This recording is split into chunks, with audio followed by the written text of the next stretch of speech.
लुङ्गाउ भन्ने ठाउँमा भिल्लाङखुरी चाहिँ हाम्रो माइती देश यहाँ ग्रुपहरू टन्ने हुनुहुन्छ हेलो हेलो हाम्रो आमाले माया मानेर हाम्रो बाटो हिँड्ने आमाले पनि जो सुन्तला यहाँबाट हिमाल पनि देखिन्छ देख्न सक्नुहुन्छ कि नै हेर्नु होला यिनीहरूले चाहिँ मेकअप गर्दैछन् जहाँ हिँड्दा पनि हेलो अस्मिता कहाँ जाँदैछ तिमी हामी भिरलाङखुरी भ्यू पोइन्ट भिरलाङखुरी भ्यू पोइन्ट है यो चाहिँ हामी चाहिँ यहाँ त तल बाटो यस्तो भएर स्कुटर लान सकेनौँ गाइस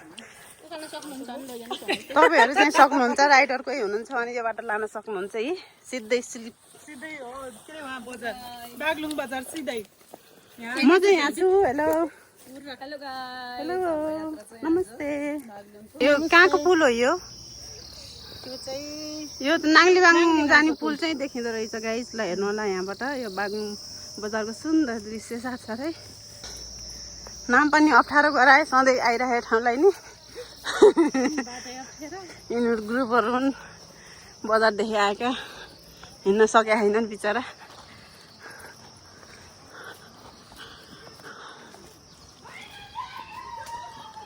आए यिनीहरू आए चिच्याउँदै हामी चाहिँ यो भिरलाङखुरी भ्यू पोइन्टमा आयौँ यहाँनिर चाहिँ बागलुङ बजारदेखि थोरै 15-20 मिनट हिँडे पछाडि यो ठाउँमा यो सुन्दर दृश्य हेर्न आइन्छ सबै देखिँदो रहेछ यहाँ हिँडेर आउने क्या तल ट्रेकिङ जाने ठाउँ त हो नि सिँढी छ one of the best palace for trekking साथीहरू यो चाहिँ तित्याङ र बागलुङ बजार जोडिने पुल हो उहाँको चाहिँ यो के हो पाङ र बागलुङ बजार जोडिने पुल अनि यो चाहिँ नाङ्लीबाङ र बागलुङ बजार जोडिने पुल है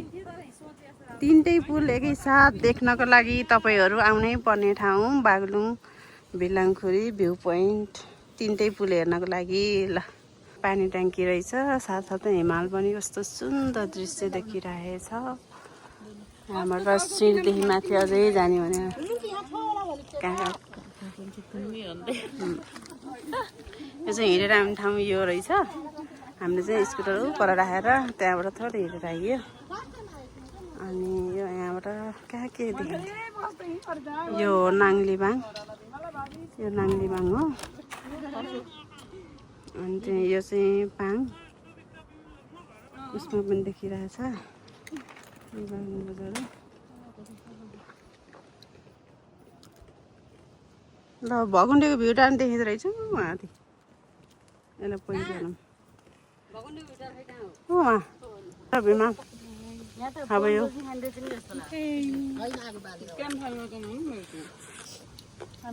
हेलो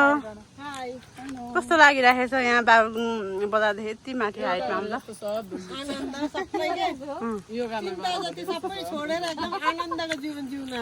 हामी एकछिनलाई केही सोच्दैनौँ है एकछिनलाई ऋण व्यवहारको कुरा नसम्झौँ है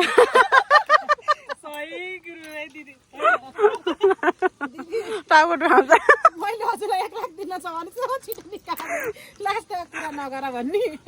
आजलाई 1 लाख तिमीलाई माफी भयो क्या ल हेर्नु होला यहाँदेखि यस्तो डर लाउँदै भिड देखिँदो रहेछ भिडै भिड छ त्यही भएर यसको नाम भिरलाङखुरी होला 1350 मिटर हाइटमा घुम्नै आउन पर्ने ठाउँ ल मलाई चाहिँ भिडदेखि एकदम डर लाग्छ तर पनि हामी आइयो भिरलाङखुरी हेर्नको लागि भिडदेखि डराउने मान्छे भिरलाङखुरी म त ज्याकेट नलाम कि हेलो म त यहाँ बस्दै छु ल भिमाको र मेरो चाहिँ डराउने भयो भिडियो मान्छे अग्लो ठाउँ गरेर बसिराख्नु भएको छ है धेरै सानो भयो सानो भएर अर्को जुनी अलि ठुलो हुन पर्यो त्यसै बाँकी सबले हेर्ने यस्तिर के पालो पुरेर बसिरहेको छ भ्यू पोइन्टमा फोटो खिच्नको लागि लाइनमा बसिरहेको